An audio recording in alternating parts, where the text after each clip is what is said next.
Everybody knows Tom and Jerry.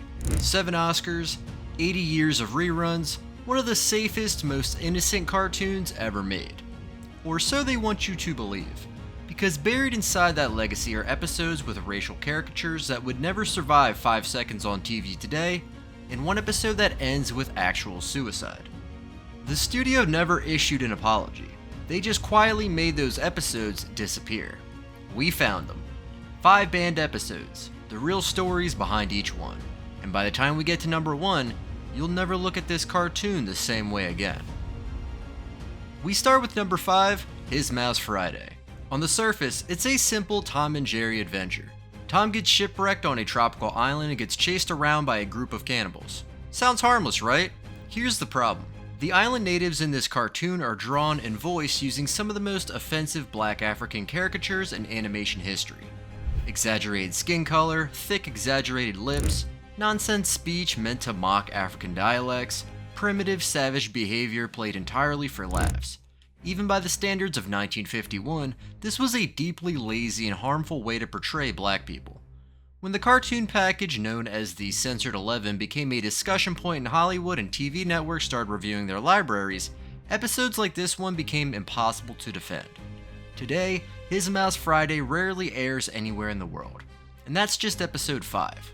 Wait, we mentioned the Censored 11. What exactly is that? Hold on to that question. We're coming back to it. But first, episode 4 involves a character so offensive that even the people who drew her eventually wanted her gone. This one isn't a single episode. It's an entire character.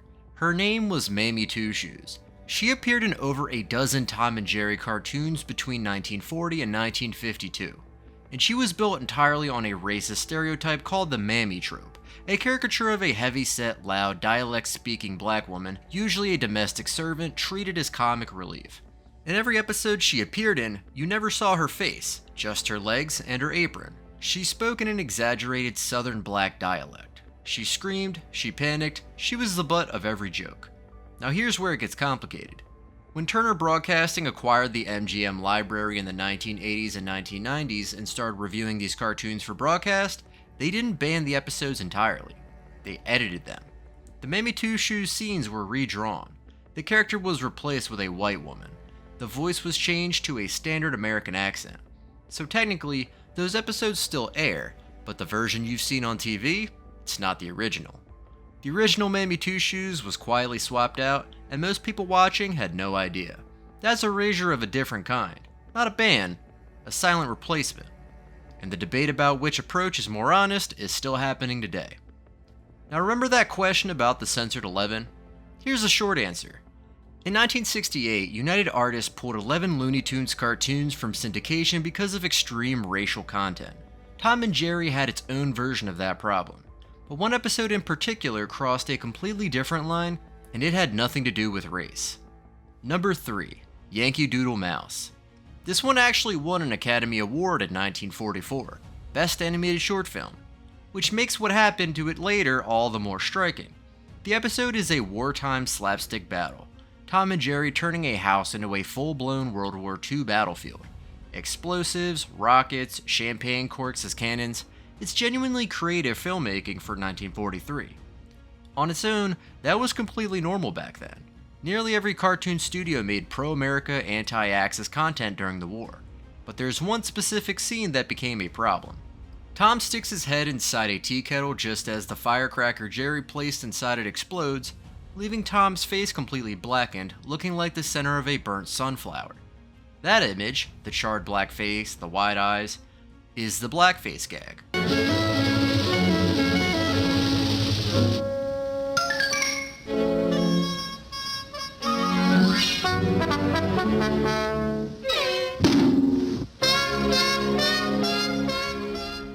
The same minstrel era visual we talked about in episode 2, and this is actually the first time it appears in the entire Tom and Jerry series. Ground zero for a running gag that would show up in dozens of episodes after it.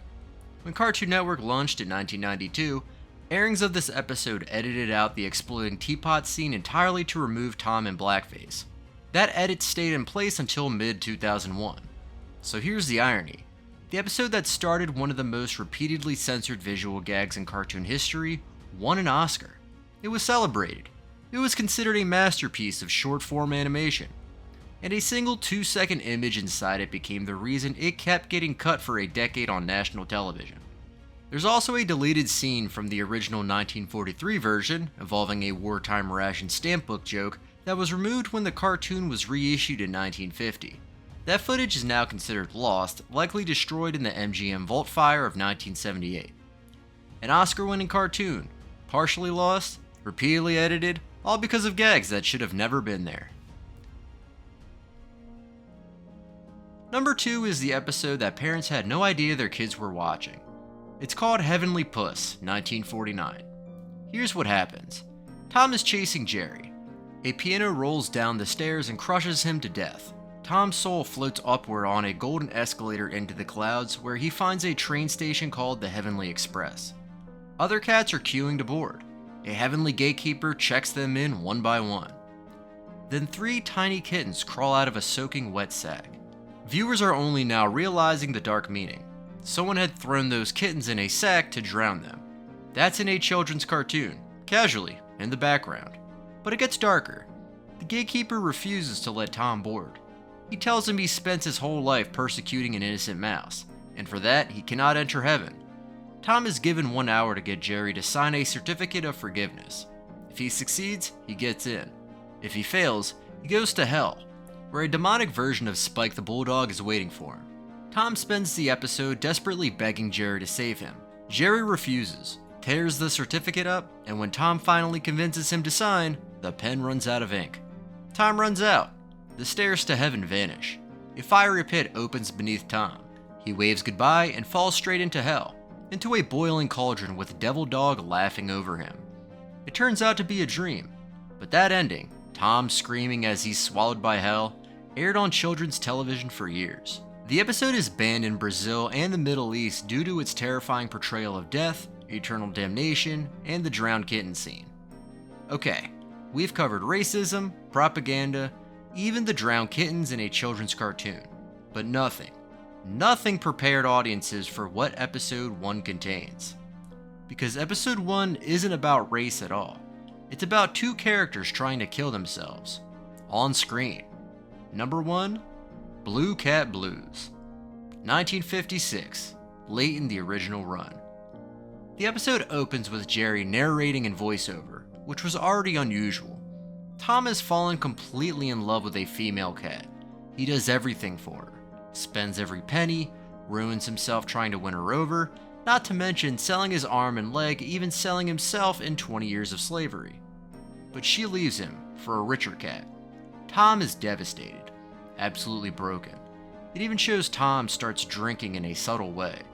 In the end, he sits on a railroad track and waits for the train. Jerry spends the whole episode trying to save him, trying to talk him out of it. And by the end, Jerry's own love interest has also left him and married someone else. So Jerry sits down on the railroad track next to Tom. The last shot of the cartoon is both of them sitting on the tracks together as a train approaches in the distance. Fade to black. No resolution, no joke, no chase. Just 2 characters choosing to die.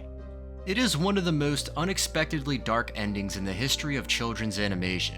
When child psychology researchers and broadcaster review boards began taking a closer look at the cartoon content in the 1990s, Blue Cat Blues became one of the most cited examples of deeply inappropriate content in cartoons marketed to children.